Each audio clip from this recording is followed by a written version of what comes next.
Hi everyone, Johnny I here with Operation BBQ Relief, and today I'm outside on my grill and I wanted to prepare for you something very unique. We're going to be making a dessert pizza on your grill. This is a really cool thing that you can do, very quick, very easy. Today we're going to be doing chocolate hazelnut spread and bananas. We are, however, going to be stuffing our pizza, which is, I think, what makes it really unique. My grill is set at 325 degrees with the lid down. I do have a pizza stone on the grill, which is something you'll need. And then, of course, you're going to need a pizza dough. You want to make sure you keep your dome closed because that builds up the heat inside your grill in order to cook the pizza. So what we're going to do is we're going to par cook this pizza dough first on the stone. We're going to remove it, and then what we're going to do is we're going to stuff all of our ingredients inside. We're going to place it back on the stone to crisp up. So you can pick up a pizza dough at your local supermarket, or you can make your own dough. I think what's important really is the thickness of the dough, and I'm really targeting about 10 or 11 inches in diameter. Now you can use a rolling pin to thin out your dough, or I prefer to do old school and use my hands, because as I'm using my hands I feel the thickness of the dough. Now you don't want it paper thin, but you do want it thin enough, because you're going to see as we cook this dough it's going to start to puff up. You got to make sure you have enough flour so that the dough doesn't stick. Again, very critical piece. So once you've achieved your diameter and your thickness, take a fork, and what you want to do is start poking holes in your dough. The more holes you poke, the better. Now the reason for this is as the dough cooks, it raises, there's yeast in the dough. And these little holes will allow the steam to come out of the dough. If you don't put the holes in the dough, what's going to happen is that the dough is going to rise up and then it's going to burst. And that's not what we want. So just put a whole bunch of holes inside the dough. There we go. I think that's perfect. And you're going to want a pizza peel in order to take the dough and place it onto the stone. Now again, you want to make sure that there's enough flour on here so that the dough doesn't stick.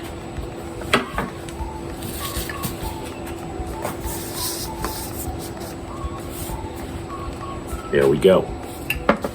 Okay, now your last step before you start to cook is you want to make sure that your stone is the proper temperature. So like I said, our grill on the dial is set to about 325, 350, but the stone inside is actually going to be hotter.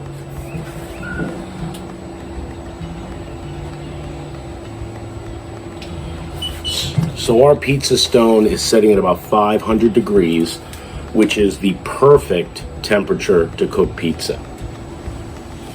So now we're going to place our dough on the pizza stone.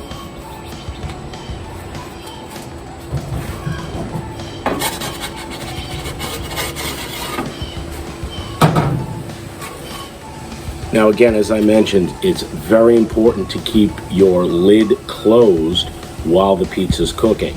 If you keep opening it, it's just going to take longer to cook.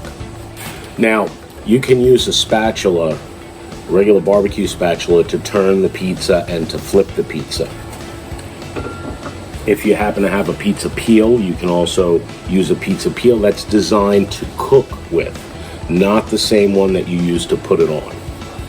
So you're going to want to check your pizza to make sure that it's browning both on the top and on the bottom. You may have to turn your pizza, you may have to flip your pizza over. So let's check our dough.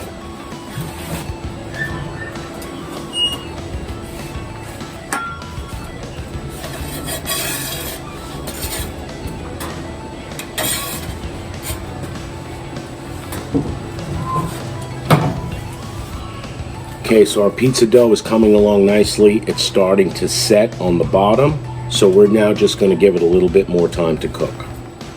Let's see how our pizza dough is coming along. As you can see, the pizza dough is starting to puff up and rise, which is a good thing.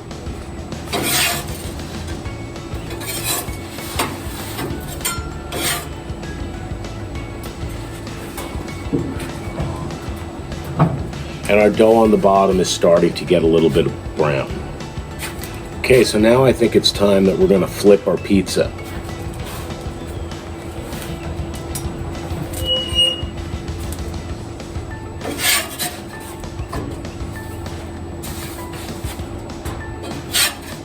And as you can see, our pizza dough is getting a nice color brown on the bottom.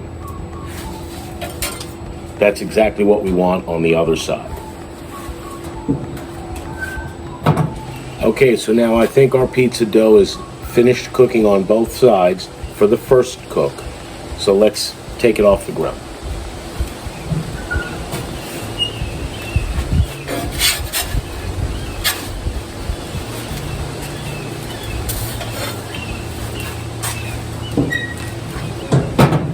Okay, so now we're ready to fill our pizza. Now this is the fun part.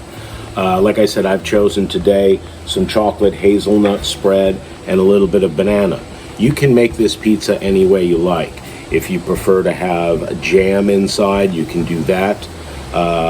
Let's say you wanted to put peanut butter inside, you can do that as well. But I think I want to show you this one because it, again, is got a wonderful, wonderful flavor. The chocolate hazelnut goes really well with the banana. So now what I'm going to do is I'm going to take my serrated knife, and be careful because the pizza's still hot at this point. I'm going to score around the edge of the pizza dough. And then I'm going to move my knife in a little bit closer so that I can continue to cut the pizza in half horizontally. You can also start to peel back the dough a little bit because it will start to separate. And there you have it. So now our dough is separated. So now we're going to place our filling inside. We're going to take our chocolate hazelnut spread and we're going to put that in the pizza. And what you want to do is spread this around, pull it all the way across, all the way down, so that you make sure you have good coverage on your pizza.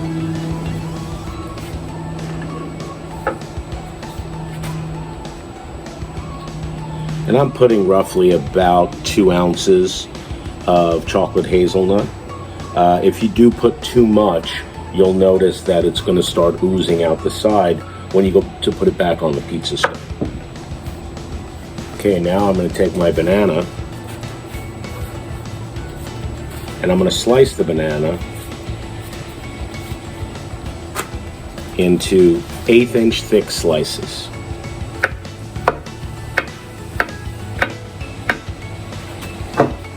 Then I'm going to take these banana slices and I'm going to lay them out around the pizza.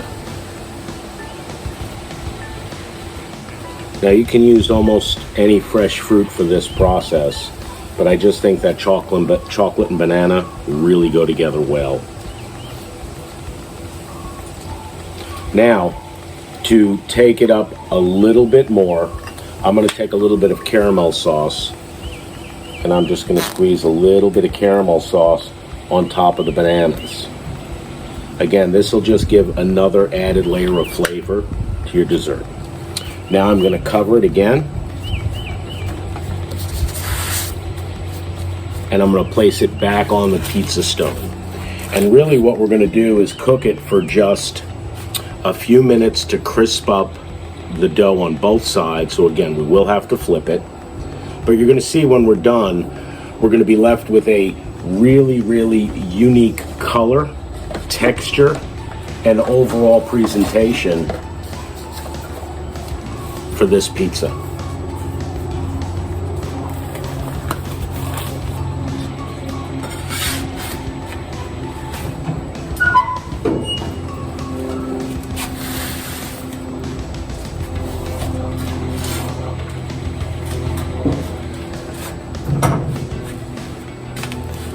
Now, with this, we're probably going to let this pizza cook for an additional minute or two on both sides. So I'm going to go back and check it in about another minute or two. Okay, now we're ready to flip our pizza.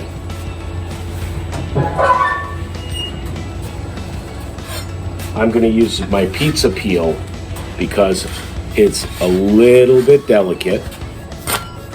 And then I'm going to place it back on the stove.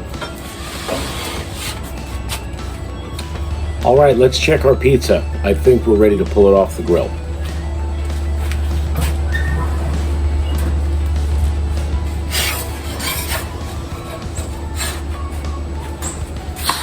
There we go. Steaming hot. That aroma of the chocolate and the banana are permeating up. We've got some nice golden brown color on top. Now we're ready to finish our pizza. So I find it easiest to cut the pizza using a large chef's knife. You can use a pizza cutter, however, the motion of pushing the cutter sometimes shifts the slices. So I find it easier to use a knife that you can just cut right down and separate the slices. I'm going to cut this into 8 slices, getting a nice crisp as I'm cutting them, which is exactly what we're looking for. And then, right before I serve it, I'm going to hit it with a little bit of powdered sugar. I think this gives it a nice finished look and appearance, and also adds just a touch of sweetness.